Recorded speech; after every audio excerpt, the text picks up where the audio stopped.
Voters verifiable paper audit trail का एक ही तरीका है जो सबसे सेफ है, वो क्या है? Paper ballot. तो हम वीवीपैट को क्या बोल रहे हैं? वीवीपैट नहीं, जो ये मशीनों का वीवीपैट है, सबसे अच्छा वीवीपैट है पेपर बैलेट। वो भी तो वीवीपैट है ना, उसमें भी तो वोटर अपना वोट पेपर ऑडिट ट्रेल से, यानी कि मोहर लगा के, पेपर ऑडिट होगी ना ट्रेल, मोहर लगाना कागज पे, यही पेपर ऑडिट होता है ना सबसे अच्छा। वो नहीं होता ना कि अभी हमने बटन दबाया यहाँ पे, एक मशीन में बटन दबाया, दूसरी मशीन में रिकॉर्ड हुए वोट्स, और तीसरी मशीन जो वीवीपैट है उससे पर्ची निकल के आएगी। अब या तो वो पर्ची आप एक काले शीशे में से देखेंगे, और या पहले साफ नजर आती थी, छुपाने का काम क्यों किया? ताकि फ्रॉड कर पाए कोई। अब ये काले शीशे की जगह ट्रांसपेरेंट शीशा भी लगा दिया जाए तो 5 सेकंड में क्या होगा? वो चिपकी रहेगी। वो सब हमने पूरा एक्सपोज किया है इलेक्शन कमीशन की मशीन को, वीवीपैट को। चौथी बात, जो लोग साथी हमारे ये कह रहे हैं कि पेपर ऑडिट ट्रेल हाथ में लेके बॉक्स में डालें, हाथ में लेके बॉक्स में डालें, तो उसके लिए मेरे पास 2 आर्ग्यूमेंट है, इस ट्रैप में भी हमें नहीं फंसना चाहिए।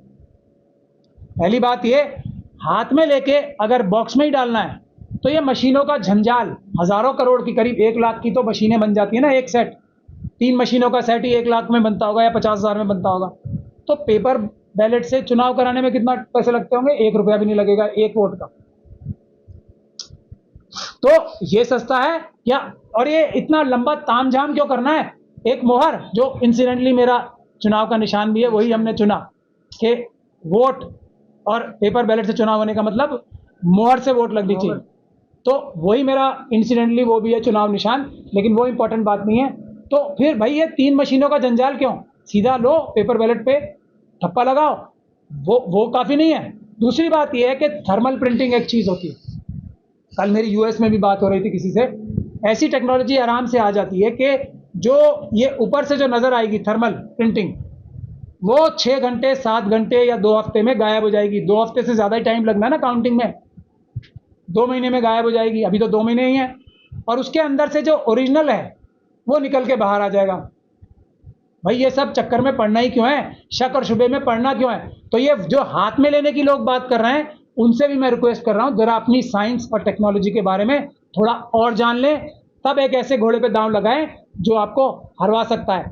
ये एक ट्रैप भी हो सकता है जो मोदी जी और अमित शाह जी और आरएसएस बीजेपी है, कि हम लोग किसी भी तरीके से पेपर बैलेट से ध्यान हट जाए। हम कोई भी तरीका, ट्रांसपेरेंट शीशा लगा लें, उसमें फ्रॉड हो सकता है। मैंने आपको अभी बता दिया, अगर हम हाथ में पेपर वो भी लेंगे तो उसमें भी फ्रॉड हो सकता है, क्योंकि प्रिंटिंग ऐसी आएगी, वो गायब ऊपर वाली और नीचे वाली उभर के आ जाएगी सामने। तो ये भी फ्रॉड हो सकता है। इसमें भी एक ही तरीका ऐसा है, इंडेलिबल इंक जो लगती है ना यहाँ पे, वो मिटती नहीं है, कभी रगड़ रगड़ के धोनी पड़ती है, कई कई दिन बाद जाती है, उसी से स्टैंप लगता है, वो सालों साल तक गायब नहीं होती, मतलब 100 साल तक भी गायब नहीं होगी। और पेपर पे एक ही तरीका है वीवीपैट का, और वो ये है। अब ये सब बातें छोड़ के जो हमने केस डाला है वो सुन लीजिए। एक तो वीवीपैट सबसे अच्छा तरीका पेपर बैलेट है, और पेपर बैलेट ही कानून है देश का। ये हमने चिट्ठी इलेक्शन कमीशन को लिखी कि आप रामपुर लोकसभा चुनाव में, ये मैं तभी कर सकता था जब मैं एक्चुअल इलेक्शन में हूं। तो ये मेरी वजह थी, मैं आप सब लोगों को दिखा रहा हूं, आप लोग देख लें। ये इसका आप अच्छे से क्लोजअप ले लें सब लोग। हमने चुनाव आयोग को 28 तारीख को चिट्ठी लिख दी, जैसे ही मैंने नॉमिनेशन भरा, दे दे मुझे, मैं बाद में देंगे। जैसे ही मैंने नॉमिनेशन भरा, मैंने 28 मार्च को ये चिट्ठी लिख दी कि मैं रामपुर में चुनाव चाहता हूं सेक्शन 59 और सेक्शन 61 से। वो ये कहता है कि चुनाव सिर्फ मतपत्र से होंगे, ईवीएम से जब चुनाव होंगे, जब किसी एक कॉन्स्टिट्यूएंसी में इलेक्शन कमीशन ये कहेगा कि यहाँ पे पेपर बैलेट से चुनाव नहीं हो सकते, ये उसकी मजबूरियां हैं या रीजंस हैं, यहाँ पे ईवीएम से चुनाव होगा, तो हमें ये बता दें। ये मैंने इस चिट्ठी में लिखा कि आप यहाँ पर ईवीएम से चुनाव क्यों कराना चाहते हैं, पेपर बैलेट से चुनाव क्यों नहीं कराना चाहते, और मतलब ईवीएम से चुनाव ही क्यों कराना चाहते हैं, इसका क्या आपने कोई ऑर्डर निकाला है? 5 दिन का हमने टाइम दिया था, और जब मैंने नॉमिनेशन भर के मेरी पहली मीटिंग हुई चुनाव जो रिटर्निंग ऑफिसर हैं, वहां मैंने ये बात रेज की कि आप लोग पेपर बैलेट से चुनाव कराएं, तो उन्होंने क्या कहा वो बहुत ही इंटरेस्टिंग है। आपने चुनाव आयोग को चिट्ठी लिखी है, ये चुनाव आयोग की सिर्फ पावर है 61 में, सेक्शन 61 में। अगर चुनाव आयोग हमें ये कहता है कि आप पेपर बैलेट से चुनाव कराओ तो हम आपका चुनाव पेपर बैलेट से करा देंगे, ये मुझे मीटिंग में बोला गया। तो मैंने क्या सबसे बड़ी बात साबित कर दी कि चुनाव आयोग के अधिकारी भी आखिरी मोमेंट पे भी पेपर बैलेट से चुनाव कराने को तैयार है। ये बात मैं बोल रहा हूं, ये सबूत चुनाव लड़े बगैर मेरे हाथ में कभी नहीं आ सकते। अब फिर उसके बाद चुनाव आयोग ने 5 दिन का हमने टाइम दिया था, जवाब नहीं दिया। हमने दिल्ली हाई कोर्ट में एक पिटीशन लगा दी है, जो अभी कल सामने आएगी आप लोगों के, क्या कि ये चुनाव आयोग जो है ये हमारी इस एप्लीकेशन का जवाब नहीं दे रहा है, आप इनको बोलें कि जवाब दें। जैसे ही चुनाव आयोग ये जवाब देगा उसको देना पड़ेगा, उसके पास कोई रीजन नहीं होगा ये कहने का कि पेपर बैलेट से चुनाव क्यों नहीं होने चाहिए, और वो पूरी तरीके से हमारे कानूनी जाल में फंस जाएगा इलेक्शन कमीशन। तो ये एक हमने किया। सुप्रीम कोर्ट में मैंने आपको बता ही दिया कि हमने बोला है वीवीपैट सिर्फ पेपर बैलेट ही हो सकता है। तो सुप्रीम कोर्ट में भी अब हमारी 2 हफ्ते बाद हियरिंग पे आएगी। बाकी सब हियरिंग्स के साथ जो पिटीशंस ये कह रही हैं कि आप वीवीपैट यानी कि ट्रांसपेरेंट मशीन वो लगा दो, शीशे लगा दो या हमारे हाथ में दे दो, उसके साथ हमारी भी बात आएगी, जहां हम ये बात जो आपके सामने कह रहे हैं कि वो थर्मल प्रिंटिंग की वजह से वो गायब हो सकता है।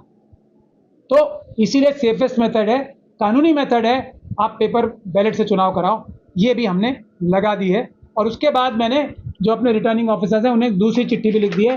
ये सब काम मैं इसलिए भी कर रहा हूं कि मुझसे सीख के 543 की 543 कॉन्स्टिट्यूएंसीज में हर एक कैंडिडेट यही प्रोसीजर इख्तियार करे। इसीलिए हमने फर्स्ट फेज का इलेक्शन चुना था कि सबको हम सिखा दें कैसे ईवीएम में के अंदर घुस के भी ईवीएम को हराया जा सकता है और ईवीएम द्वारा हुआ चुनाव निरस्त भी कराया जा सकता है। क्योंकि इतने ज्यादा सबूत हम इकट्ठे कर लेंगे कि चुनाव के बाद भी 543 की 543 सीटों पे ये चुनाव निरस्त हो जाएंगे, मेरा ऐसा भी दावा है। अगर पॉलिटिकल पार्टीज अब भी हमारा साथ दें, अगर हम सड़कों पे उतर आएं, तो मेरे इन सबूतों की बुनियाद पे चुनाव आयोग को अब भी आज से भी इलेक्शन पेपर बैलेट से ही कराएंगे, लेकिन उसके लिए सड़क पे आना पड़ेगा। मैं बार बार ये बोल रहा हूं कि सुप्रीम कोर्ट खुद ये कह चुकी है 2018 में हमारे ऊपर दबाव है। अगर हम जन आंदोलन, हमने बहुत प्रदर्शन कर लिया सुप्रीम कोर्ट पे, और उसका मैं समझता हूं सुप्रीम कोर्ट को भी एक ताकत मिली होगी कि जन आंदोलन हमारे फेवर में है, जनता हमारे साथ है, पूरा देश हमारे साथ है, तो हमारे को कोई डर नहीं होना चाहिए कोई भी ऑर्डर पास करने में। तो उससे ताकत मिल रही है। आज भी पॉलिटिकल पार्टीज हमारे साथ आ जाएं तो हम रामपुर और रामपुर के बाहर पूरे देश में चुनाव ईवीएम से नहीं होने देंगे। अब हमने कानूनी शिकंजा भी पूरी मजबूती के साथ जकड़ लिया।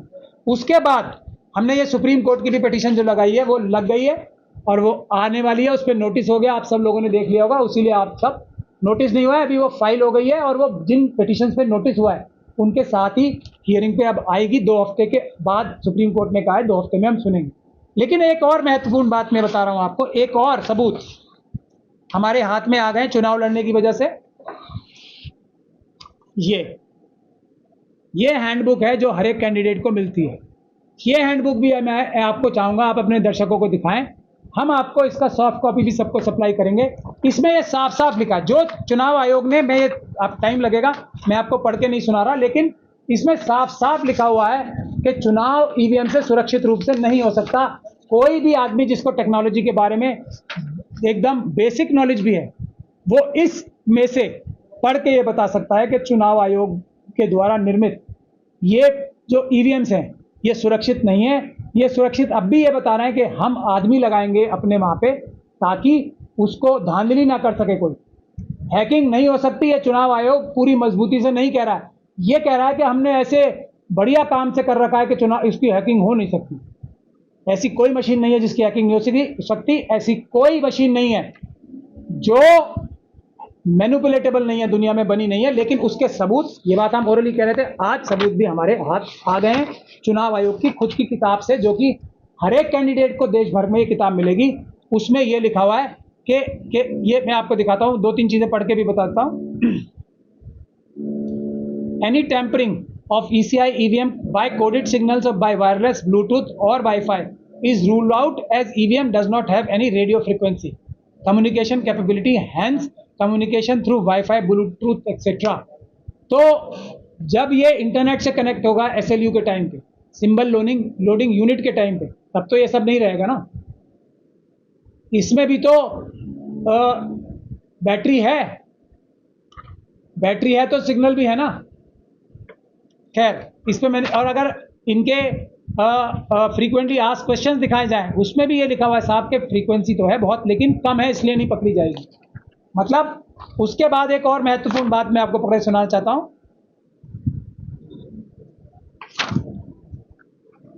जो इसके ईवीएम की कमजोरी को साफ तरीके से दर्शाती है, और वो ये है कि हाँ, EVM used by commission is a stand alone network machine. Stand alone network हो सकती है कभी, नॉन नेटवर्क। आप वही बता रहा हूं, non network machine, stand alone non network machine. अब नॉन नेटवर्क मशीन का क्या होता है, मतलब कि वो स्टैंड अलोन है, एक मशीन है तो एक ही है, उसके साथ और कनेक्शन नहीं हो सकता किसी दूसरी मशीन का, यही मतलब होता है ना। Which can be connected to, अगला सेंटेंस ये है, non network which can be connected to EVM components only, और वो क्या है, CU control unit, BU ballot unit, VVPAT यानी कि ये जो वीवीपैट की मशीनें हैं, और एसएलयू। एसएलयू क्या होता है, एसएलयू से भी कनेक्ट हो सकती है। ये कन्फेशन मैं तो कहूंगा इलेक्शन कमीशन ने खुद हमें लिख के दिया है। अब एसएलयू क्या होता है, एसएलयू होता है कि एक व्यक्ति आएगा, हर एक चुनाव की मशीन में लोड करेगा सिंबल। सिंबल कौन से, जो उस कॉन्स्टिट्यूएंसी में कैंडिडेट होंगे।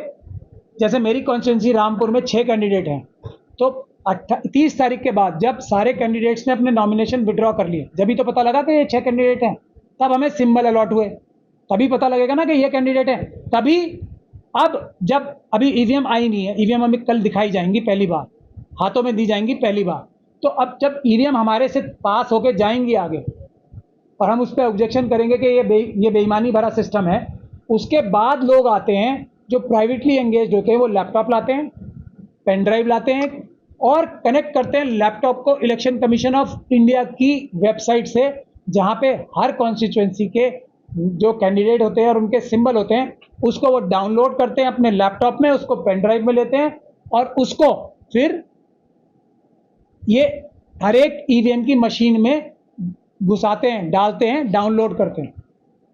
तो हो गया ये पेन ड्राइव ईवीएम से कनेक्टेड हो गया, अब स्टैंड अलोन रहा। अब तो ये पूरी दुनिया में सबसे कनेक्ट हो गया ना ईवीएम से कनेक्ट होते ही।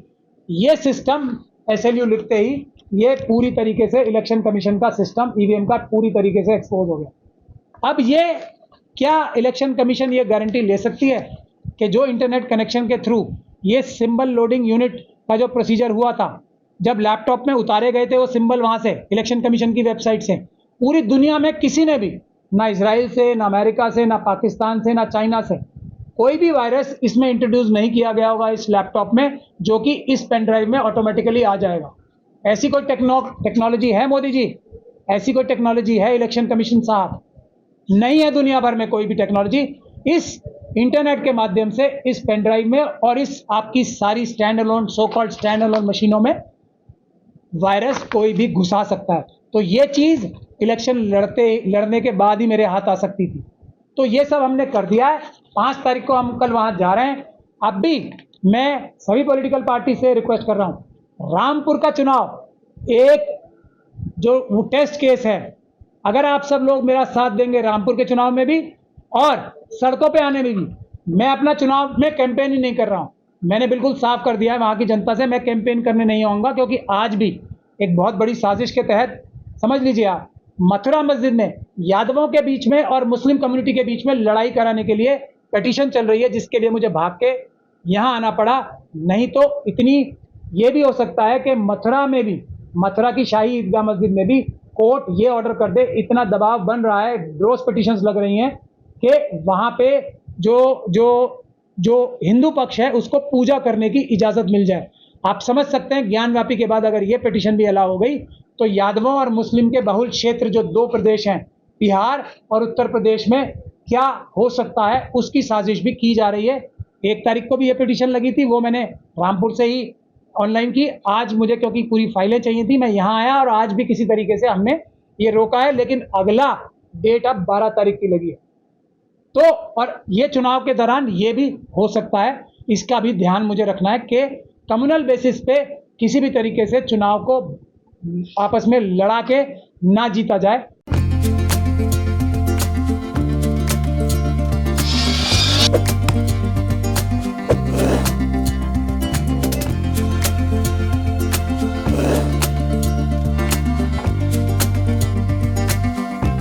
है।